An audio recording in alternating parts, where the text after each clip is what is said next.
Halo, salam sejarah. Berjumpa lagi dengan Pak Niko. Pada kesempatan kali ini saya akan menjelaskan tentang peranan pemuda di Indonesia. Sebenarnya sejak lama pemuda itu punya peran yang sangat penting dalam sejarah Indonesia. Ya sejak kapan sih? Sejak pergerakan nasional sendiri itu ada di Indonesia. Kita tahu Budi Utomo itu para tokohnya adalah pemuda-pemuda Indonesia yang masih berkuliah di Stovia waktu itu. Tapi juga dalam periode berikutnya kita tahu bahwa pelopor dari Kongres Pemuda, baik Kongres Pemuda pertama maupun Kongres Pemuda kedua, tentu saja mereka yang masih muda atau orang muda bisa kita bilang. Pelopornya ada Jong Java, Yong Celebes, Yong Sumatra dan sebagainya. Mereka bergabung menjadi satu dan mengikat janji dalam Sumpah Pemuda. Begitupun kalau kita beralih ke masa menjelang kemerdekaan, detik-detik menjelang kemerdekaan. Siapa sih yang bisa memaksa dalam tanda kutip Bung Karno waktu itu untuk memproklamasikan kemerdekaan kita dengan cepat ya, hanya beberapa hari setelah Jepang menyatakan dirinya menyerah. Sampai ada peristiwa Rengas Dengklok. Itu peran pemuda sungguh besar sekali dalam kemerdekaan Indonesia. Pada saat pembacaan naskah proklamasi di sekeliling Bung Karno, di sekeliling halaman rumah, itu adalah para pemuda. Nanti juga yang menyebarkan ke seluruh penjuru Indonesia itu para pemuda yang gagah berani. Pada waktu itu masih ada todongan senjata Jepang, tapi mereka tidak peduli. Mereka berjuang, mereka mengabarkan untuk Indonesia. Terusnya ada lagi perubahan politik di Indonesia di tahun 1966. Ini begitu banyak tokoh-tokoh pemuda yang berperan waktu itu. Kita bisa catat ya, mereka tergabung dalam Kesatuan Aksi Mahasiswa Indonesia, kami, terusnya pelajar Indonesia dan sebagainya. Mereka bergerak ya, mahasiswa dari universitas-universitas yang telah ada di Indonesia dan eksis waktu itu demonstrasi. Banyak tokoh-tokoh mahasiswa yang nantinya menjadi menjadi pemimpin-pemimpin politik di Indonesia sebetulnya di masa berikutnya. Tapi tidak semua misalnya tokoh itu menjadi pemimpin politik. Ya ada yang kembali ke masyarakat, ada yang kembali mengajar dan sebagainya. Itu tokoh-tokoh pemuda itu sungguh luar biasa waktu itu.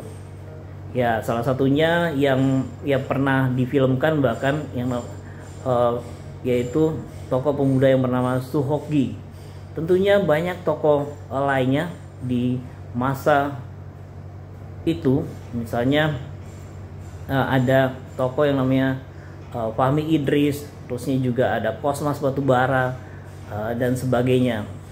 Dan juga kita ketahui bahwa pada saat itu organisasi-organisasi pemuda sudah eksis ya. Ada GMNI, ada HMI, ada PMII, terusnya ada GMKI dan sebagainya. Jadi berbagai macam organisasi pemuda sudah eksis dan menggerakkan yang nantinya kita ketahui sebagai lahirnya Orde Baru.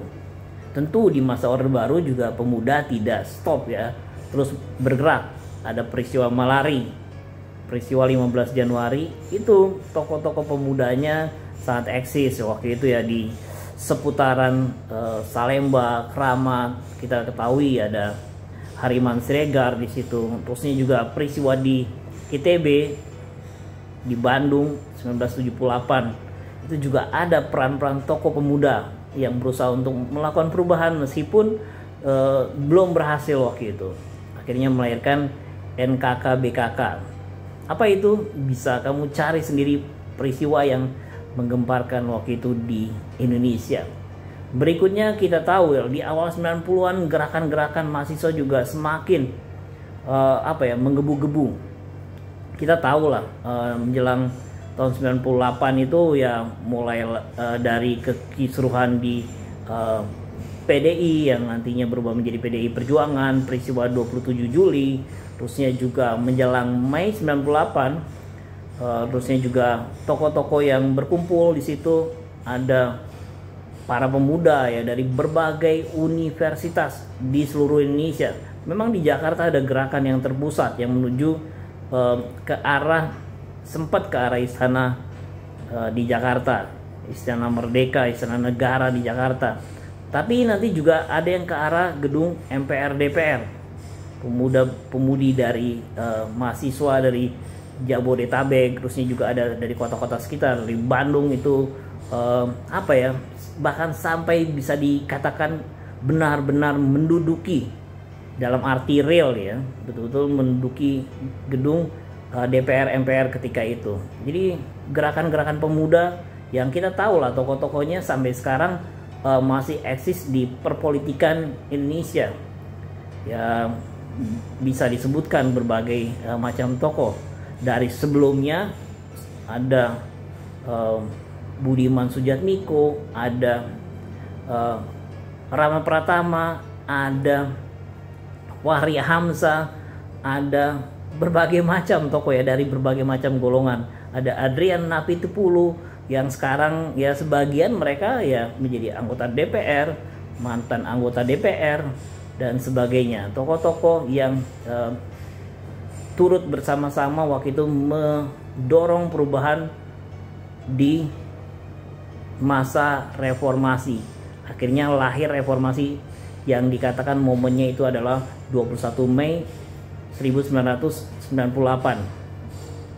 Bagaimana peranan pemuda di masa-masa tersebut ya, punya tradisinya sendiri.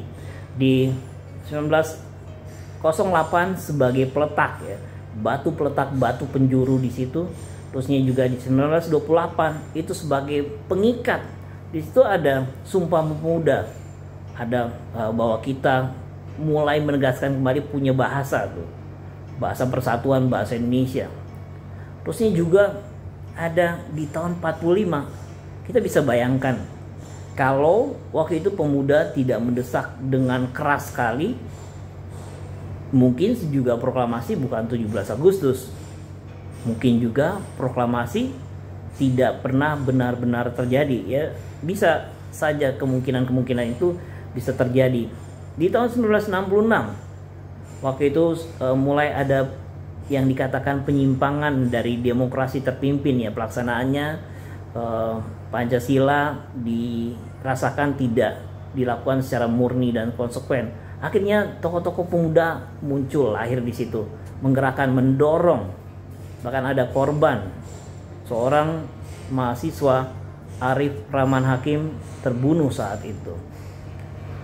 Belum lagi pergolakan setelah itu ya. Di masa Orde Baru begitu perannya sangat penting. Ya saya bilang di masa reformasi itu ini berbeda ya, sudah berbagai macam organisasi. Waktu di masa Orde Baru ada peranan pemuda yang disokong pemerintah, namanya organisasinya namanya KNPI yang sampai sekarang bereformasi juga dan masih eksis. Tapi juga banyak organisasi-organisasi yang juga masih eksis ya, dari yang tadi saya bilang ada HMI, ada PMII, terusnya ada GMNI, ada GMKI, terusnya ada PMKRI, terusnya banyak unsur-unsur mahasiswa, ada dulu namanya Forum Kota lah, ada macam-macam lah. Saya juga bingung tuh, itu berbagai macam organ mahasiswa. Dari UI ada ya, dari pihak senat mahasiswanya, ada juga keluarga besar Universitas Indonesia, belum lagi yang ada di kota Jakarta, unsur-unsur lainnya, belum lagi ada di Bandung, ada di Medan, ada di Jogja, ada di Semarang, ada di Surabaya, ada di ujung Pandang atau Makassar serang kita kenal, berbagai macam. Jadi pemuda merupakan tokoh penggedor, mereka merombak. Bahkan insiden Semanggi yang kita kenal ada sejarah kelamnya, di situ berhasil mendesak MPR dalam sidang istimewanya melahirkan keputusan-keputusan yang reformis yang menjadi batu pijakan reformasi sekarang ini. Jangan lupa peran pemuda. Kamu semua adalah pemuda, kita yang masih muda berjuang terus. merdeka.